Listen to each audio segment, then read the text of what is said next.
Welcome to the Pure Energy Dogcast, where we're passionate about helping you become a better leader with your dog, in your business, and in your faith. Let's dive in.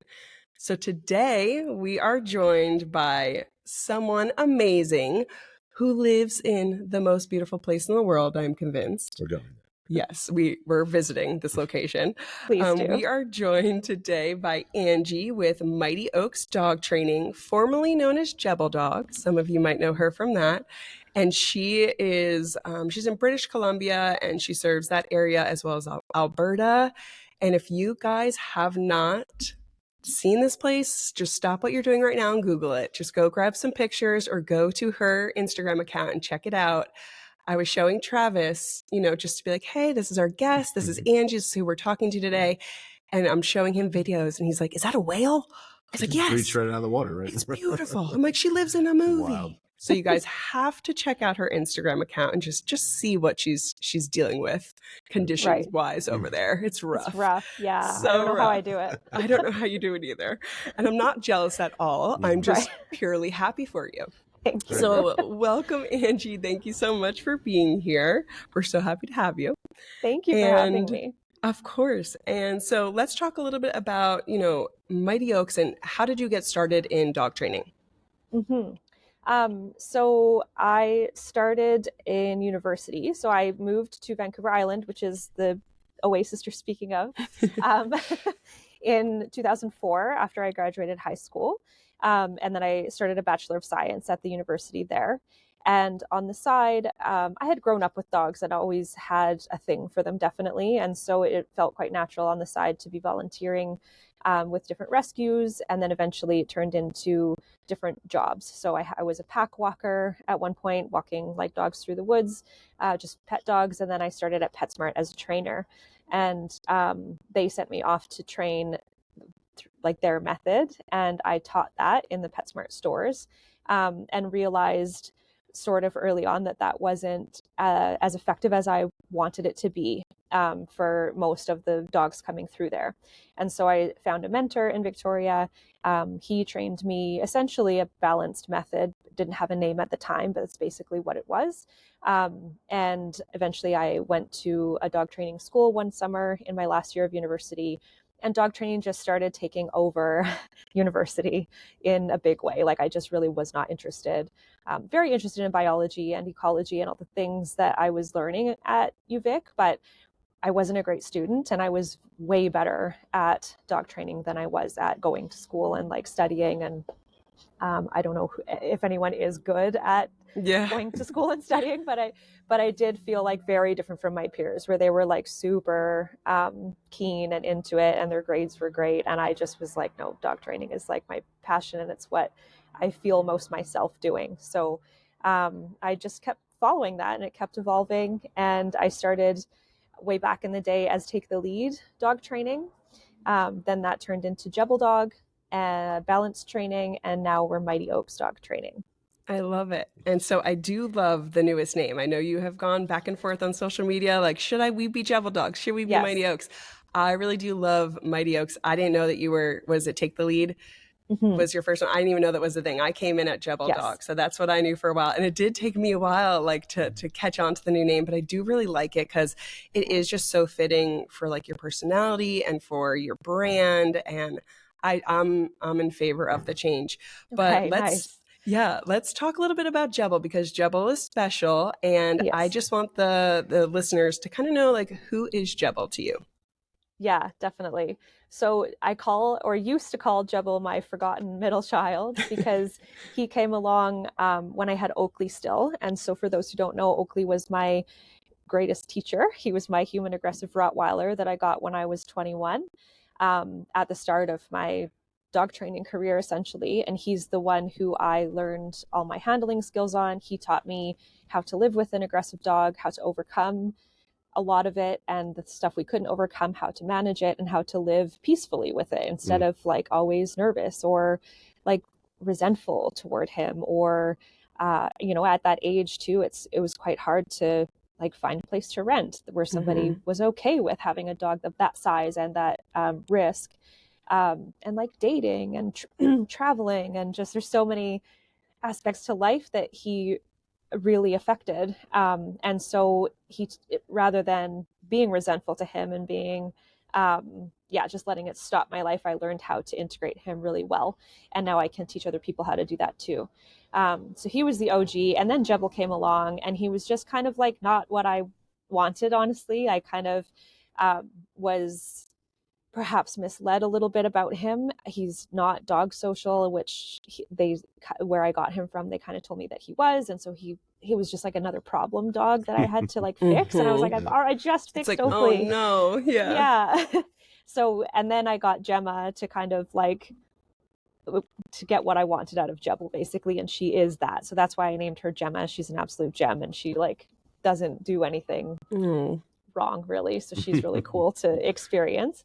But now Oakley's passed away, and Jebel's the elder of the pack now, and he has recently lost both of his eyes. And that journey of like helping him navigate the world without vision has been, it's just bonded us in such a different way. And I have just become like so appreciative of him, and the things that he's teaching me now, I'm sure I'll carry into the future, just like I did with Oakley. So he's definitely like carved out a special place in my heart, even though throughout the years he was just kind of there, and now he's a bit like the centerpiece of the pack. So yeah, it's definitely a special boy. That's amazing. And I mean, I don't know if you've seen it, but on your Instagram, like, here's this dog. He doesn't have eyes, yet you have him out in the open and on this big, beautiful beach, and like there's waves and stuff, and like you're not like helicopter momming him. You're not, all over him. And he just looks so peaceful and happy and like in his element, and he's sticking with you and sticking with your pack. And there's just such a beauty to like every single time you post a story or a video and I see him just out there doing his thing, it like almost can bring you to tears, because maybe if you're not a dog trainer, you don't understand, but it's like the connection and the trust, and then like the responsibility, all the stuff that goes with that you were able to get him to a place that, when he did lose complete sight, he's still reliable enough to be out in that environment and not just stuck at home and now, only a house dog and he can never leave. And then he's going to get reactive and fearful and all of these things. It's like you set him up with such a beautiful foundation, even though he was a tougher dog when you got him, that now that he doesn't have sight, at least from what we're seeing, like it looks like he can go out and do these things, and you guys share what looks to be like a calm, beautiful relationship. And I mean, right. I'm just like, I'm in wow every single time that I see it. So you mentioned, special to hear. Yeah. You mentioned that he taught you, you're still learning things from like the relationship. What are a couple things that you can pinpoint? That's such a great question. Kind of what Stacey was just talking about, like the mutual trust that has had to develop to trust each other, but also for me to trust that he is capable and like he wants to do things, and to not be overbearing, but also be a good enough like guardian, I guess, for him, that like I can guide you, but I'm also going to be a bit hands off when it seems like you want to try something like stairs, for example, or running on the beach. Like I really didn't want him to be, I was scared he was going to get depressed, truthfully. And I thought, like, if he loses his eyes, that's not the worst case scenario. The worst case scenario is he loses his eyes and then he gets really sad, and then he is just a bit of a potato that like doesn't have any like motivation to live anymore. That would really crush me. So I did try to facilitate that, and I know like he's a sight hound, which is like tragic. It's like what his favorite thing to do is like stand out and look at the world and then see something and have a sprint. And so that's why the beach is so safe for him to do that, because it's just open space. And so he's sprinting around and like having the time of his life. That was kind of old Jebel, and I wanted him to experience that again. And so I was very happy that when we eventually got to a beach, he felt sand under his feet and he went for it. And it was definitely different. Like he's awkward and he stumbles a bit, but you can see the joy just like radiating from him. Yeah. And so for me to learn how to trust that it's okay to allow him to do that. And if he does fumble, that's also going to be okay. Like we can just be there for each other in such a special way. I love that. That's been awesome for me and for him, love that. I hope. Travis is going to run upstairs really quick because it sounds like they're doing some construction or something up there that I'm sure you guys can hear. So he's going to go ask them to quiet down really quick. So hopefully that doesn't interfere with your guys' audio too much. I apologize. But I love that. So let's talk about that really quick. So I was on your website earlier and you had on your homepage, just kind of talking about, letting nature do its thing and us as owners and just people just kind of getting out of the way. And in a way, it kind of sounds like that's what you did with Jebel. It's like, okay, this is an unfortunate situation that you're not going to have your site, but you took it upon yourself to kind of step out of the way and be like, we are going to go back to the beach. And then you let nature do its thing. Like he felt the sand under his feet again and he knew where he was and he was thriving. And by you stepping out of the way, he's living his best life, even without sight. Whereas if you had helicopter mommed him and gotten nervous and kept him home and kind of gotten in the way, per se, he probably would have been depressed because that wasn't his natural state. So maybe just kind of dive into that a little bit and like, what does kind of getting out of the way look like for owners? Yeah. Ooh, I like that. And this is like sort of where one of the kind of meanings of Mighty Oaks dog training came from, this concept really, where if you have an acorn, it's going to grow into an oak tree regardless. It doesn't like get in its own way. Nature isn't in conflict with itself. It just does. And as long as there isn't, like, humans have this funny thing called consciousness and like logic and reason, and we think it's like, well, it's not reasonable for an oak tree to grow right there, so we'll remove that or we'll prune it or whatever. That's how I see we get in the way of nature on a like grand scale. And we do that with ourselves too. Well, it's not reasonable for me to insert whatever it is, move to Vancouver Island. That's what you want to do. Prices, blah, blah, blah. It's not reasonable. But that's all like a pretend game. Ultimately, if it lights you up and you like feel expanded when you are in a certain place or you're thinking about a certain thing or interacting with a certain person, like taking note of the energy and the way that you feel and the way that your body responds, I think is so missed out on like just life in general, but certainly with dog training. And if we were to just remove our, like, of course, logic and reason is important sometimes, but sometimes it does hinder what nature is trying to do. Whereas if we were not kind of interfering, that oak tree would have grown and it would have been beautiful or not beautiful. Like, let's not even put definitions on it. It just would exist as its like fullest expression of itself. It doesn't care where it is. It doesn't care who's looking at it. It just is. And I think, we just don't do that enough. We don't just allow life to flow through us properly. I agree. Opinion. Yeah, I agree. I love that so much. And I was on, I get that, obviously, this like natural vibe from everything you put out and everything you do. And like I said, I'm like, we need to do like a resort or something out by you. We need to get people out here and experiencing this. And I think you would be such a good teacher on this topic because you practice what you preach. Like, you are out there, your energy is so calming. Like, I'm somebody who can go 0 to 100 very fast, and I get loud and all this stuff. And every single time I hear you or I see you and Angie pops up, it's like, like getting back to even like my own natural state. It's like really calming. And just even like the songs you pick, like Bon Iver, and like different things on your feed. I'm like, oh my gosh, she gets it. And I love this topic. And I really want all of our listeners to go over to your Instagram and just, follow you and pick up on what we're talking about, because as soon as you click on her page, you guys are going to see 100% exactly what you're talking about. It's like a breath of fresh air.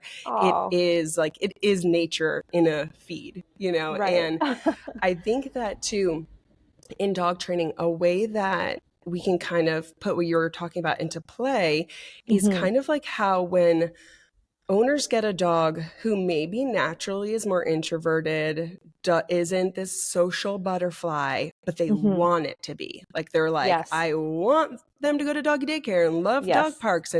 And in training, we have to set realistic expectations for these people of like, hey, that's not the dog that you have. We can improve behavior. We can improve decisions. We can build tolerances, but we can't like change this. So kind of like what you were saying. It's, we kind of have to get out of our own way. Like it's a selfish point of view as the owner to be like, hey, I want my dog to do these things, when the dog is saying, I want nothing to do with that. Like, I want to be a mighty oak tree over here, and you want me to be like a palm tree over here. And it's just, we're not there, lady. We're two different things. Totally. And then I feel like, and you can probably talk about this too, like, do you see people struggle having to kind of compromise or rework, or really just read and understand the dog that they have versus the dog that they quote unquote wanted? Yes, definitely. Yeah. And I think the way that our world is set up, I think, is geared toward a more extroverted personality type in general with people and our pets. Like, we're definitely projecting so much onto our pets, and not all pets and people are like that. Like, I'm definitely a super introverted person, and I appreciate people that are extroverted and bring more energy, because you also don't really get much out of like another introvert. Like, I couldn't like date another me. It just wouldn't work, because we'd both just be like just too passive about everything. So it's so great that like personalities complement each other, and there are different things that we can offer our dogs, but you do have to look at what's in front of you and accept what it is. If I'm making a friend and we're not compatible, we just need to like kind of accept that. And I feel like people easily do that in their human relationships, but for some reason we put this pressure on dogs to just love every dog they see and love every person they see, and be what they consider social, which I would consider not social. Like, I don't think it's socially appropriate to go like leap towards people or other dogs and be physical immediately. Like, that seems kind of odd if you really think about it. If you really were to just look at what's happening objectively, not with like this conditioning of like, I'm a bad person if I don't bring my dog to the dog park, or if my dog doesn't have like a billion activities and sports and toys. And I think people feel very guilty about just living a simple, quiet life, even if that's what they want. But their instincts are telling them simple, quiet, calm, like less adrenaline, less movement. And not to say that like exercise, of course, and movement is so important, but so is stillness. And I just think it's not as encouraged. Our society is just not set up to just sit and be still. And people talk about it all the time, like, oh, I can't meditate. Oh, I can't sit still. Oh, my brain's too blah, blah, blah for that. And it's like, is it though? Is it a bit of a like, I'm busy and like I'm functioning and I'm productive, and it's a bit of a like show? Maybe. Of course, some people again are really wired that way, but I think if most people really sat down and thought like, this is why I'm out on the porch right now, for example, like it's nice, there's like wind in the trees, and it's just like a peaceful, it really does like regulate the nervous system. And I feel like when we're in constant go mode, and when we put our dogs in constant go mode, when that's not really what's going to help them thrive, you get like your nervous biological system imbalance is shot. You get adrenal fatigue and like all these things that people are being diagnosed with. And I think dogs would be too, if we were to really look at it and really objectively observe. Yeah, it's super interesting to think about, because I don't think a lot of people are thinking along those lines, and it's our responsibility to be able to create that environment for our dogs. Yes. Especially when, go ahead. Yeah, in like, most people live in cities. Most people don't live like I live on a bit of property on a lake with the forest. Like, it's definitely great for the dogs. They can just like be out and exist, but there is still like traffic and mail delivery and neighbors and so much that's like very unnatural. That just as a society, that's how we live in extremely unnatural environments, and we're asking our primal animals to live in those environments with us without any guidance. And this is where it's like a bit contradictory. I think some people, like, I've gotten comments before about like, well, the e-collar isn't natural, like you're misnatural, how come you use tools? And it's like, because we're asking our dogs to live in a very unnatural situation. And so I need people to like acknowledge, here's the nature of this animal, here's what we can allow to exist in this environment, and here's what we actually do need to suppress, because it's not it's going to lead the dog on a very bad path, and we're going to get like, it just doesn't work. You can't have a primal natural thing living in a modern unnatural Domesticated environment world. without some kind of guidance. Exactly. Yeah. That's amazing. I love that so much. Like that whole thing, I love so much. And we can relate on the level of that too, because we lived in New Jersey, which was always busy and then got really busy a few years ago. And we just had it in us. We were like, nope, we have to go. We have to be in nature. This is too much for us. I don't feel like my best, like healthiest self. Like I just feel on the edge. Like there's like anxiety, and I'm not an anxious person. I'm like a high energy person, but I'm not an anxious person. Right. Because I also need to, like, I can go and extrovert and have high energy, but then I need that downtime. I need to recharge. I'm not an extrovert that stays on and can keep going. I can extrovert, like even after this podcast, like coming in, doing this, doing a couple phone calls for work, you know, talking to the team, and then I have to go unplug for a few hours. Like I'm very, and as I get older too, I feel like it's coming like even more where I love my silence and I love my peace. And I guess having kids too, like points out that like you need that quiet time. Like I love my children to death, but there's just, when they go to school, it's like, just sit for a second and just like, I can breathe again. But yeah, so when we moved to North Carolina, we live on acreage on a farm. Nice. So it's like when we go home, you can't hear or see anyone. And it's just us and nature, and we're surrounded by woods as well. But then I get to drive into town where we have the dog training business, and I'm like back to people, back to doing all that stuff. And but I think that like disconnecting and recharging is so important, even from a business standpoint. So like, for example, I know that I've had the Pure Energy for 8 years now, and I've burned out twice. And it just happened to coincide with the same time that I got pregnant. So it was kind of like, okay, I need to, there's going to be forced time off here, you know, because I can't just continue doing all of this. So I was able to push through and it worked out. But after Tegan, our second child, I was like, okay, no, I need to schedule in time off because I have to recharge. Like I'm at a place where I don't get creative anymore. I'm not excited. Like all of the passion, the stuff that used to really light me up isn't coming back anymore. And that's really sad. Kind of like you were saying with Jebel, like you didn't want him to get depressed because he couldn't go do those things he wanted. It was like, that was kind of me. I was just like, you know, I used to love this. Why don't I love this anymore?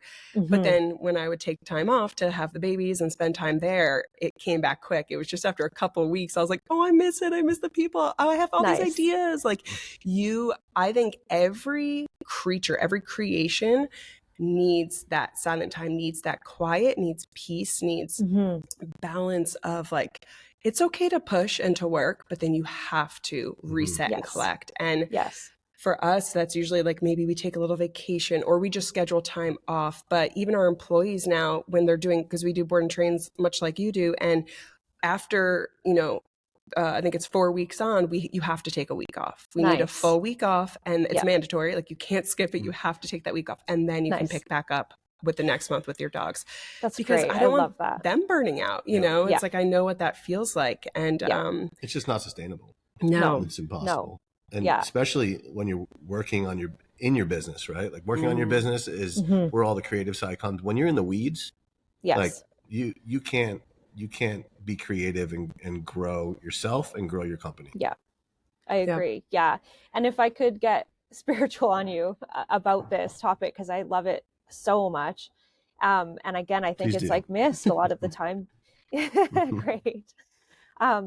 In that quiet, like I think again, that guilt of like hustle culture and go, and I'm building an empire and like girl boss and like all the things, which is so cool and fun. Like I'm not against that. Obviously, I own a business, and I think it's okay and amazing to have fun in that realm and make it fun, make it like a video game, because truthfully, that's what it is. And what reality is nature, is grounding, is whatever you want to call that created all of nature and all of animals and all people. Like that's reality.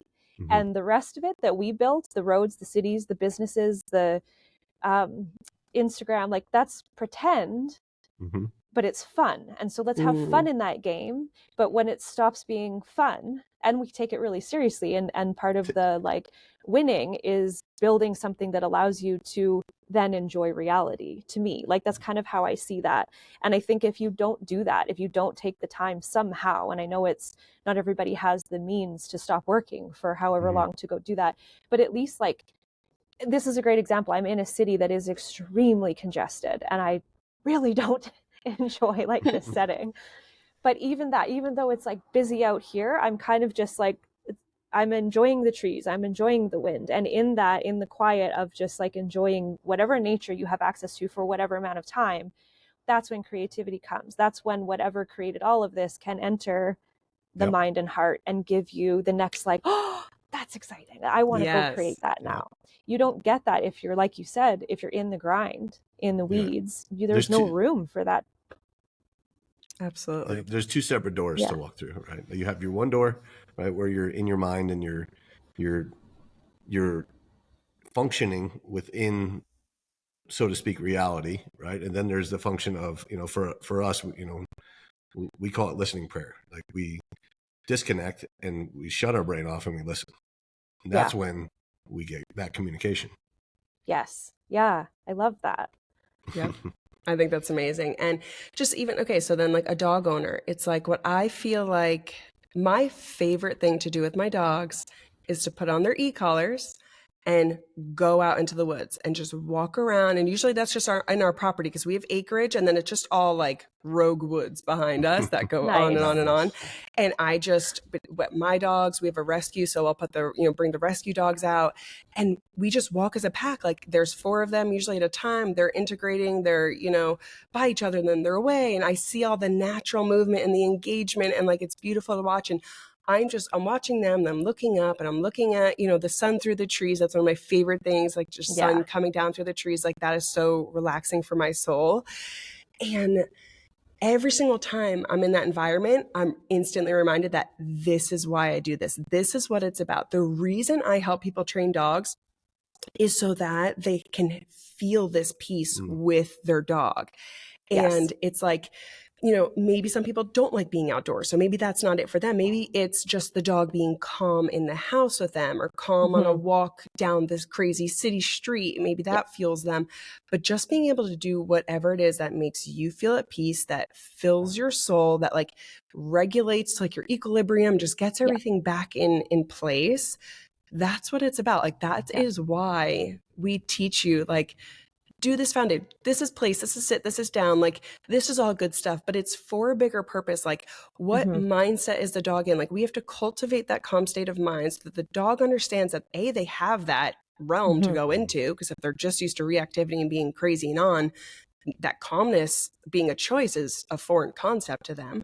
So then being able to tap into that and choose to live in that area more so than the crazy side, and just take all the foundation and the structure and the rules and the discipline and the accountability, put all that together so that you can go and enjoy life together. You know what I mean? And tap into their own DNA. When you're in it, it feels, very robotic, place it down and doing that stuff over and over. But that's a short period of time. Once you get the fundamentals down, go and enjoy. And I feel like sometimes owners, like, they're all about the training, and then maybe like after training it kind of stops, and it's like, no, now is the fun part. This is the beauty. Go. This is where it starts. That was just the beginning, and like, now go enjoy and develop your relationship even further. And I hope that people do that. And I know I enjoy it. I see you out there enjoying it that way. And that's what I want for dog owners and for the dogs, because the dogs want that as well. They, like you said, it's this primal creature, yes, they're domesticated, but it's still a dog. It's still a canine. And they want to be outdoors doing these things too. They want to be in nature. They want to be able to like see a bird and see a squirrel and jump through water. And like, they want that too. But again, we've just humanize them so much that some of them don't even know how. And that's where like this fear comes in, and these behavioral issues, and they're like, get a Velcro dog on you. They're like, I can't go do that. I want to touch that. That's squishy. And and it's like, no, you do. You just actually don't even know what this is. But that also kind of leads me into my next thing that I really wanted to talk about with you today, because you are hosting reactivity seminars. Yes. And I want to talk about this. The seminar it's called the Reactivity Solution, correct? Yes. Okay. So do you still have spots open for this next one? Right now we have 7 working spots, and we still have audit spots available. So the working spots are filled. But we do have audit spots available still. And when is this seminar? It's actually happening next weekend. Oh So my the goodness. 23rd, 24th of September. Yes. And then Yeah. are you going to do more after this, do you think? Definitely. Yeah. This is kind of our big, we did a, not a reactivity based one, but we did a seminar last year, and it was just kind of like generally how to live. We called it How to Live with Your Dog, because we feel a lot of people quite literally don't really know how to do that. So that was great, but it was a little too general. And so that's why we picked reactivity, because most of the people at that seminar, that was what their issue was. And of course, most of the people that come through our board and train program and our private sessions is like, typically it's reactivity of some kind. So that's why we wanted to hone in on this for the seminar. So we'll do this big kind of like first one, and then we'll start taking it to different cities. So we'll probably do Victoria, Vancouver, Edmonton is kind of like our first 3 that we have in mind. Awesome. And then we're hoping to grow it from there. So, and hoping to do it internationally, at least in North America. So yes, and like, North Carolina. Yes. Hey, yep. Absolutely. We will Would love have to that. do that. And then I'm Yeah. just going to jump in your suitcase and go back with you, and you won't even know. And then I just live there now. That's it. That's awesome. So She's I get my sometimes I get my fill that way. But yeah, so let's talk about that a little bit. Like, what do you? I would say that the question I have that I feel like listeners might be able to benefit from is maybe what do owners do, in your opinion, that causes or feeds the reactivity that we're seeing nowadays? So kind of what you were just talking about, like dogs don't know that there's an option to just go lay down. And I think once they realize that that is an option, it's like very preferable to them. I don't think dogs genuinely enjoy being in this constant state of over alertness and like fight or flight all the time. Like that's truly what they're doing. They're either like running from a vacuum or killing the vacuum. Yeah. If we could use just a vacuum as an example, or mail delivery, or like insert trigger.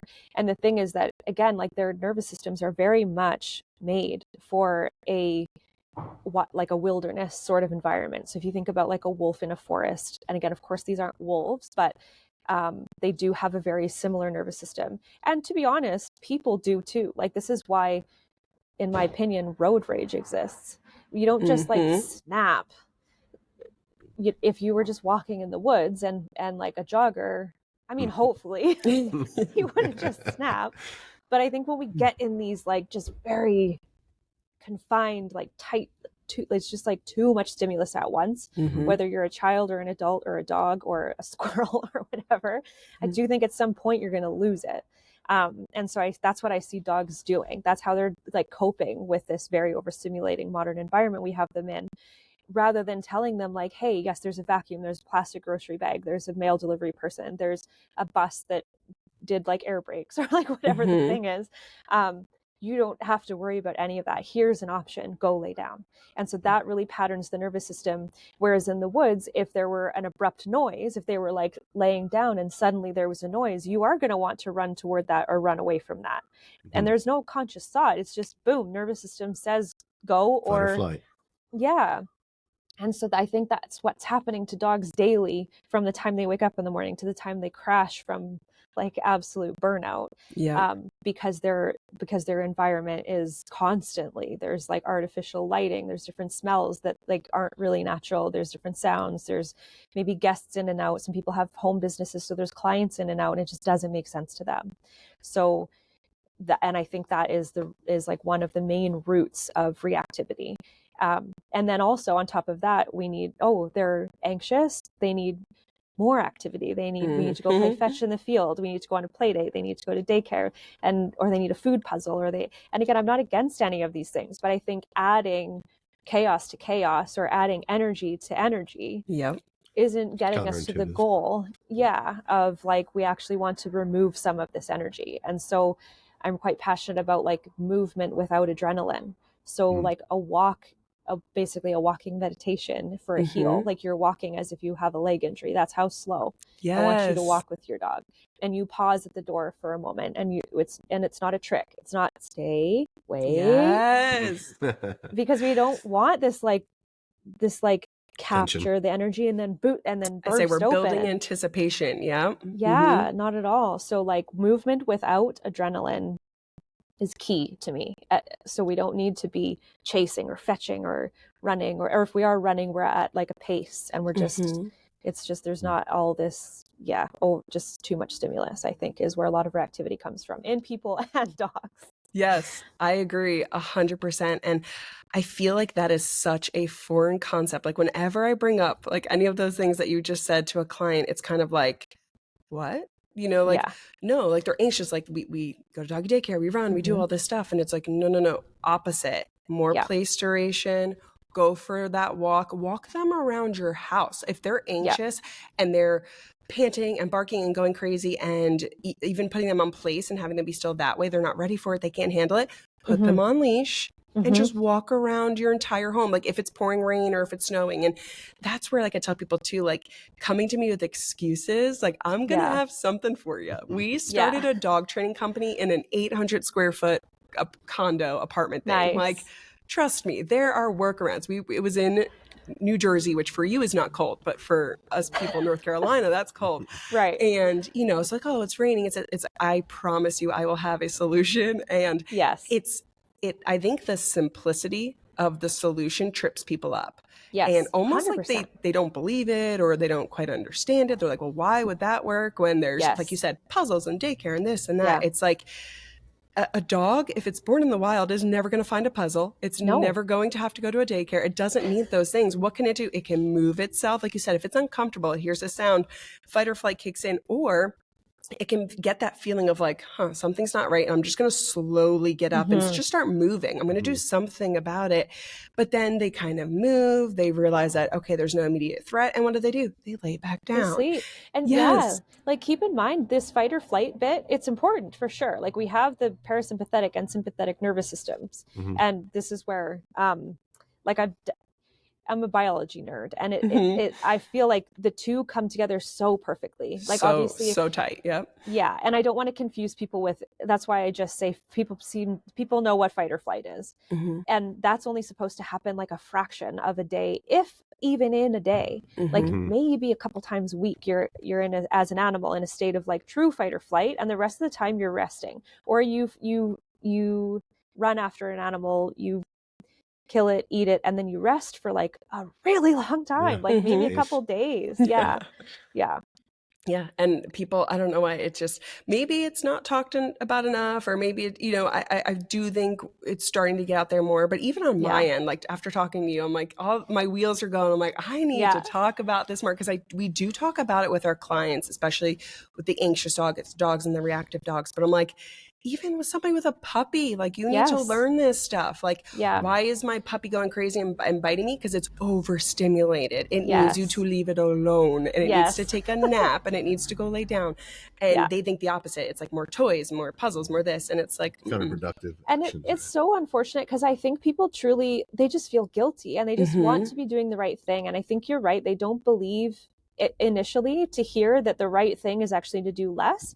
They feel like, well, I'm a bad owner if I don't have all the puzzles and all the gimmicks, and we don't walk like 70 miles a day or whatever it is. They feel guilty about it, and it's hard for them to let that go. I think it's less to do with, I think they want to. I think people love that solution. They're like, oh, I don't have to get up at 4 a.m. before work and do a 2-hour treadmill with my dog. Cool. That's so nice, but people don't want to let it go because they think they just genuinely feel like someone's going to think I'm a bad dog owner then. And we need to just like let that go. Yeah. A lot of this too is getting them to understand that they need to shut themselves down too. Right. That always going and moving, that mentality, especially in this day and age, it's a normal thing. Nobody knows how to sit and be peaceful. Yes. I mean, people do, but they don't know how to do that for their dog and have it actually be productive for them. Totally. And as a society, it's really not celebrated. Like it's celebrated to be busy. And we're coming a bit away from that culturally, I think, where hustle culture was a thing. And now it's all about like taking efficiency. A me day. And like Instagram is such a funny thing because I think people do it sometimes because it's trending. Oh, I'm taking a me day. Oh, I work this hard so I can do this. And it's like, but do it for you. Like, I don't know. I have such a funny thing with Instagram because I wonder sometimes, would you be doing all of that? And this comes to even like games and food puzzles and things with dogs, would you be doing that if you weren't going to post it to get somebody to affirm you were doing the right thing? And I think that's where people are disconnected again from their own nature. And what are your actual instincts? Never mind what you saw somewhere, what someone else did. What are your actual instincts and what you're seeing and feeling in this moment? What are they guiding you to do?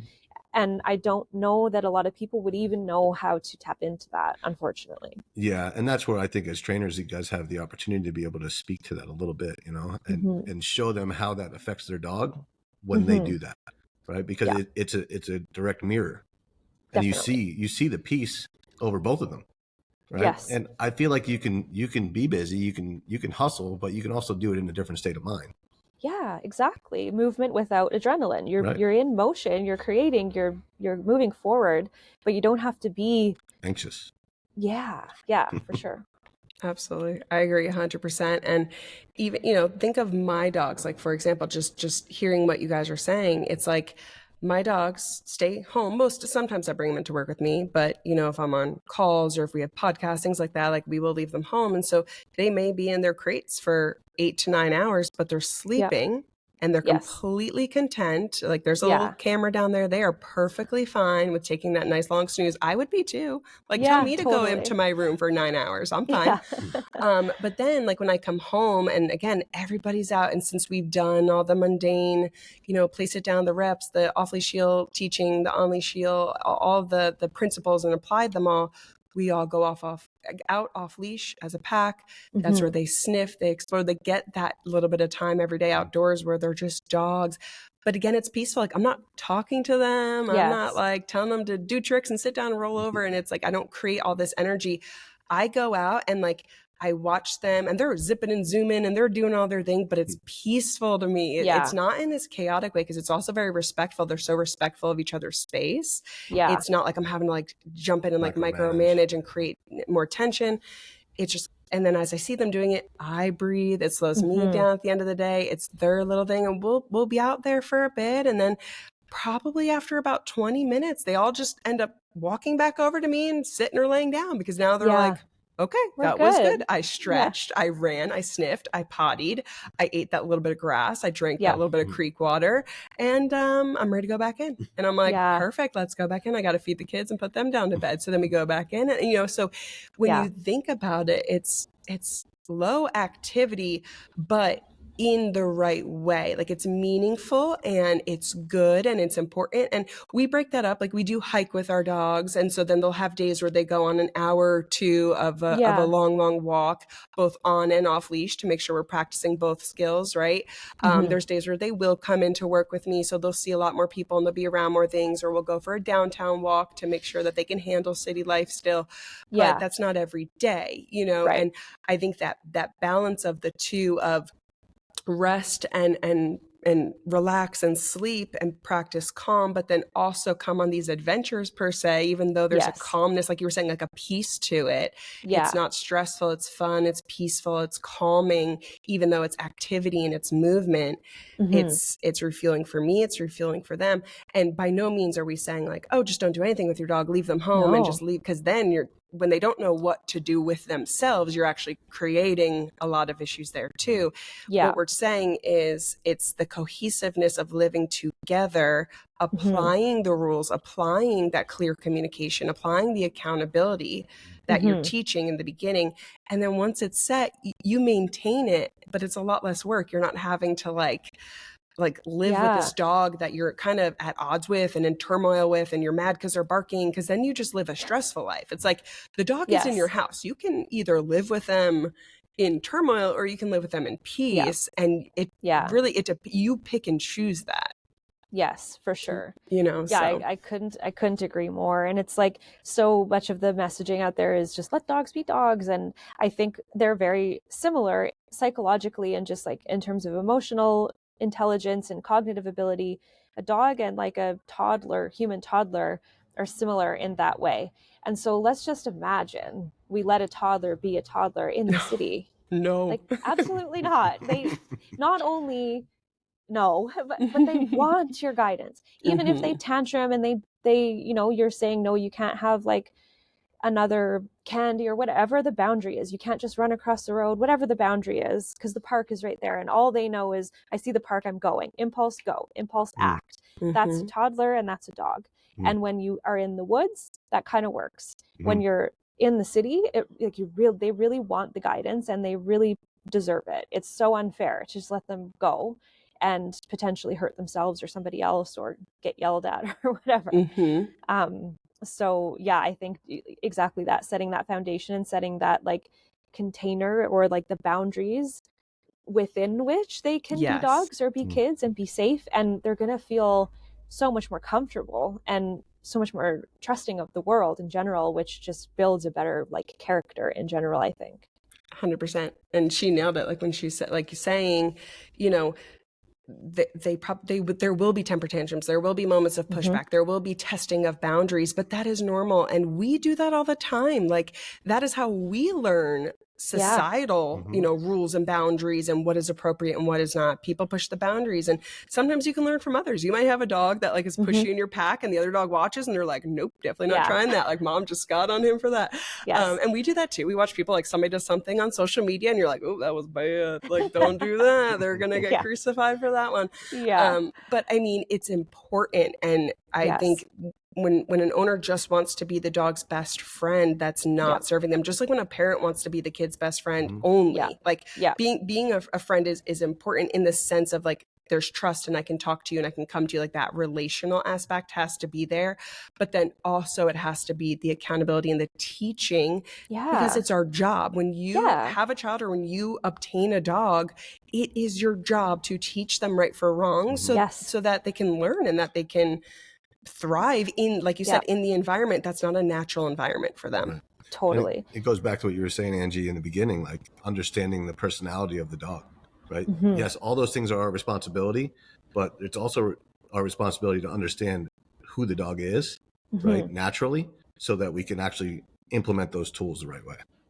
Yeah, exactly. And that's so true. Like some dogs are going to be able to handle being a dog in an environment that the next dog couldn't handle it. So yeah, definitely looking at what's in front of you, and still just the basic principles being there, that like, remember, we're not in nature. Remember, they're going to have impulses. Remember, they're going to be upset if you set a boundary, and that has to be okay, because like basically your dog has in this lifetime hired you as their life coach. And if you're dropping the ball on that, if I'm a coach of a kid's basketball team and they come to me for guidance and I'm just kind of like, whatever you want, that's so untrustworthy. They're going to hate that. They're gonna be like, she's the worst.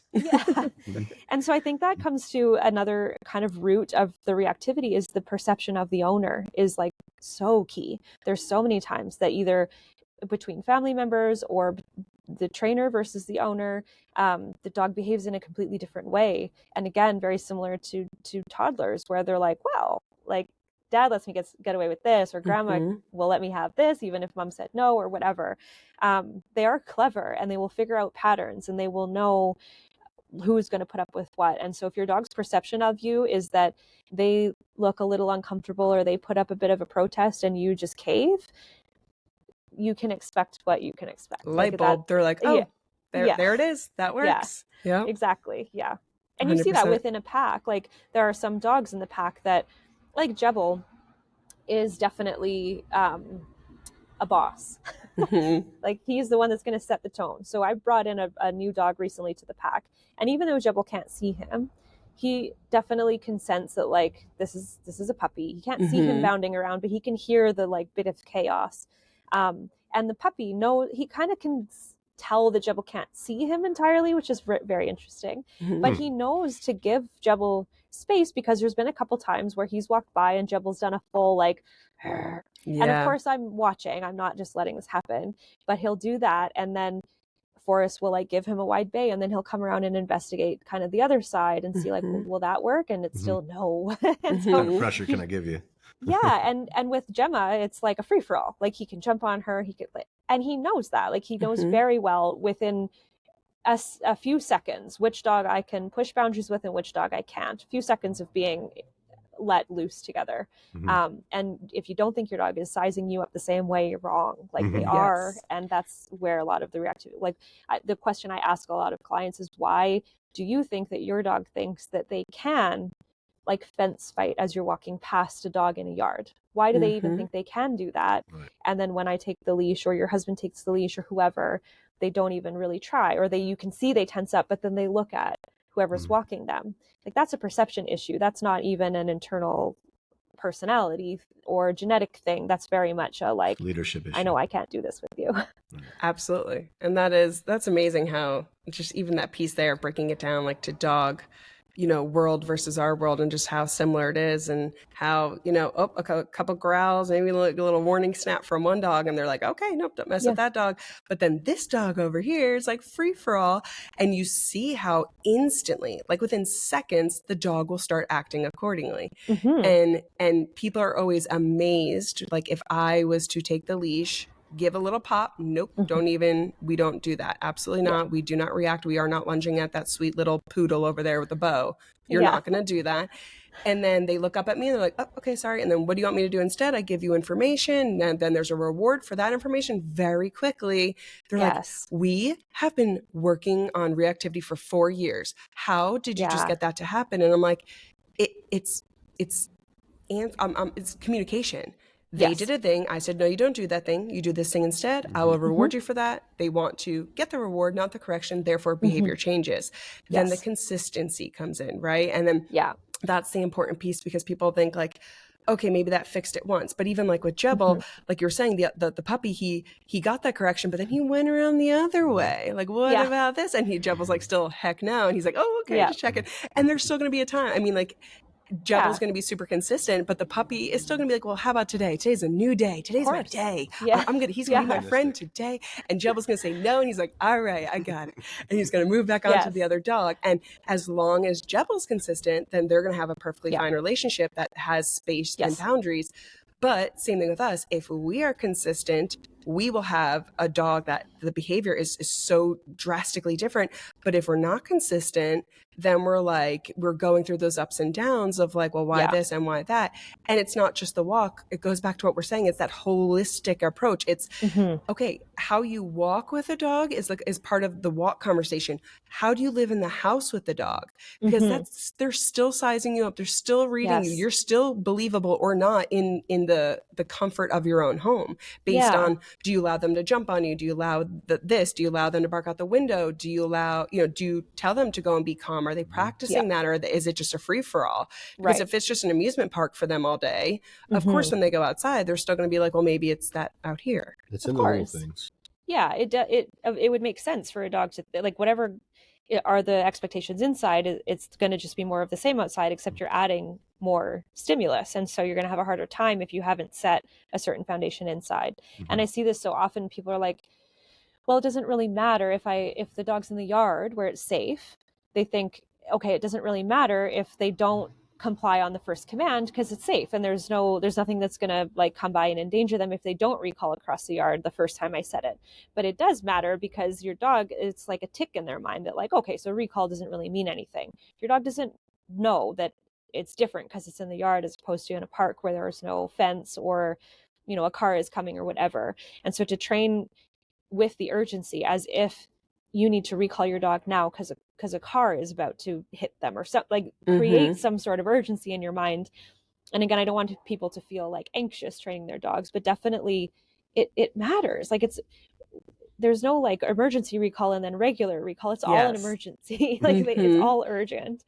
So yeah, I find that quite interesting. Just again, the perception piece. It all plays a part, and it's so missing for a lot of people. It really is. And I mean, this has been amazing. Like I've even learned stuff. I know our listeners are going to learn stuff. You're so well spoken and you're so passionate about this topic. And I love that, because so many people can learn from you, because the thing that you happen to be like the most passionate about is like genuinely what I feel in my heart is like most people need help with that. You know what I mean? And so like you're able to really serve the masses and really help people. So where can people find you online, on social media and your website? Just kind of give them all that, because I know they're going to want to check you out. Oh, thanks. Yeah, it's mightyoaksdogtraining.com is our website. Mighty Oaks Inc. on Instagram. And then if anyone's interested, Jebel has his own Instagram. It's called Yay. Jebel Dog. Yes.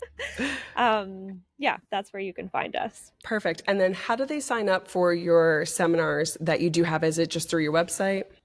Yeah, if they click a contact form through the website, they can send an inquiry there, and then we can get them set up with an audit ticket. Perfect. Awesome. And you'll make it a vacation and then also a work vacation. You'll do both because you have to obviously go see whales and hike and do all the things, but then you're also working, so it's a work trip.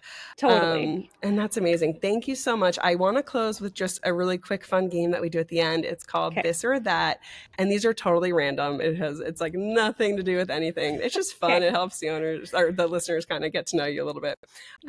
But okay, so this or that, and this is just for Angie, whatever Angie thinks. Beach or forest? I know. I'm going to say beach. Okay.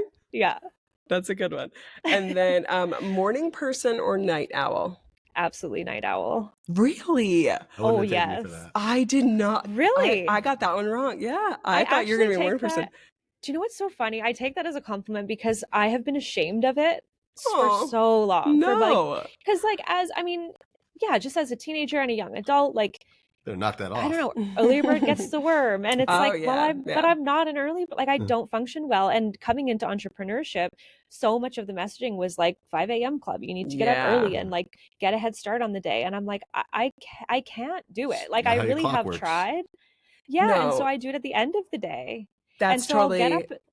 Yeah, it's just reversed. It's the same thing. I still have an edge because I'm putting in more time at the end of the day. Yeah. But it's just such a, I don't know. I just have been You're not ashamed a bird, of it for a long time. You get all the worms still, regardless of whatever time you get up. But so it's funny. So we had Bethany from Walking Dog on, and her and I are the same where we are morning people. I was born that way. I've always, my son Tegan does the same thing, 6 a.m. and he just pops out of bed and he's talking and he's just awake. Shay, our other daughter, oh my God, don't talk to her for at least 20 minutes. She's definitely going to be a night owl. But her and I, the reason that we function so well in the morning is because that's our creativity window. Yes. That's when we're sparking and we're firing. And I actually have to get up extra early before the kids get up.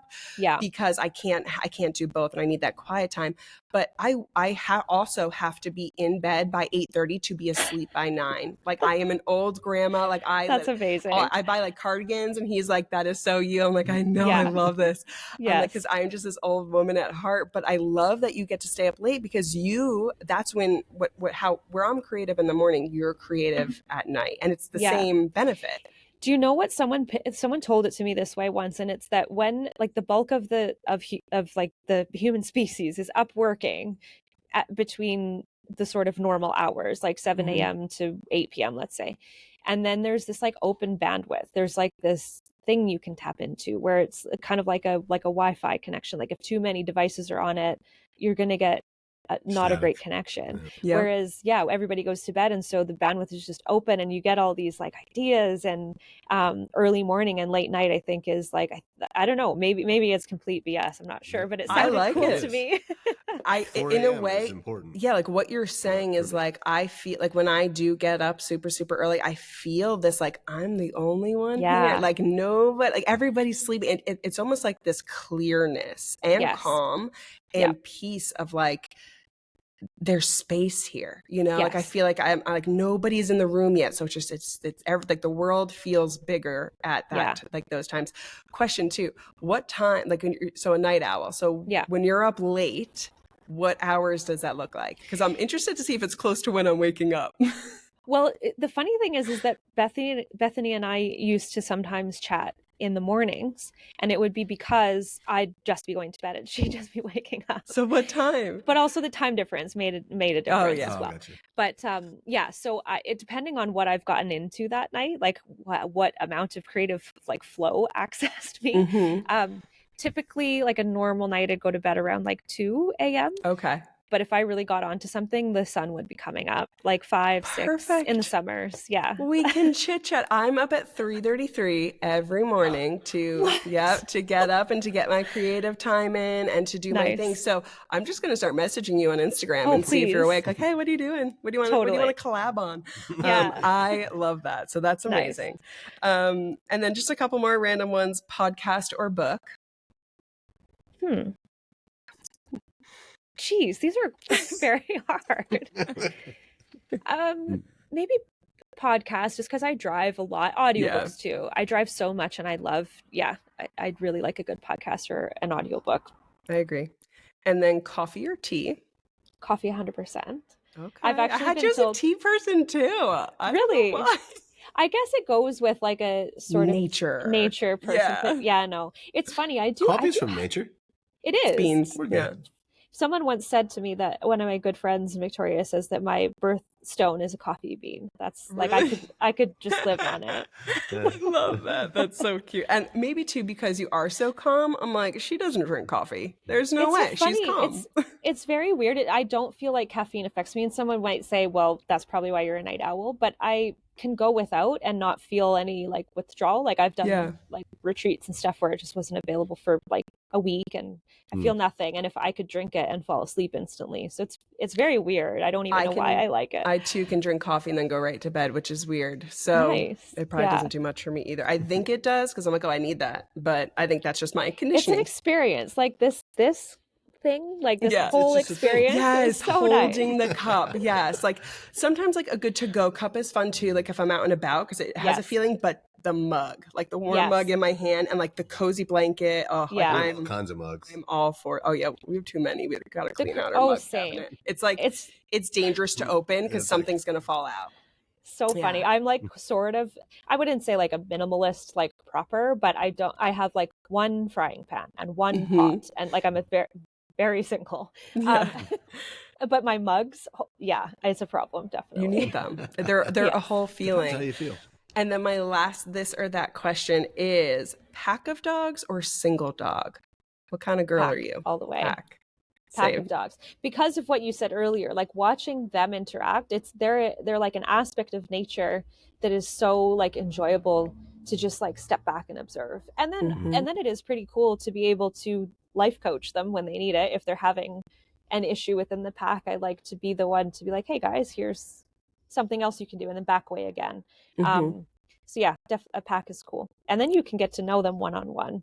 Yes. So you kind of get the best of both worlds. I agree. Well, this was amazing. You're awesome. Honestly, I feel, again, I've learned stuff. I feel wiser walking away from this interview. I'm so excited for this to come out and for everybody to hear this. Again, just real quick, where can they follow you on Instagram? Because I know they're going to jump right over. Thank you. Mighty Oaks Inc. Or if you're interested in Jebel, it's at Jebel Dog. Perfect. So guys, go over there, give her a follow, go watch all of her stuff, and you'll feel calmer just by clicking on that page. And then again, the music, the tones, the colors, everything. It's absolutely amazing. You are an artist in your own right, and you're able to get that across, that message across to the people consuming your content. And I absolutely love it. So that's so kind. Thank you so much for being on. I hope that we get to do this again in the future. But again, just thank you so much. I appreciate it. Yeah, let's do it. We'll do a retreat seminar for sure. Retreats are on the list for sure. Let's get it going. Perfect. Well, enjoy the rest of your day. Thank you so much again. Thanks. Thank you. You too.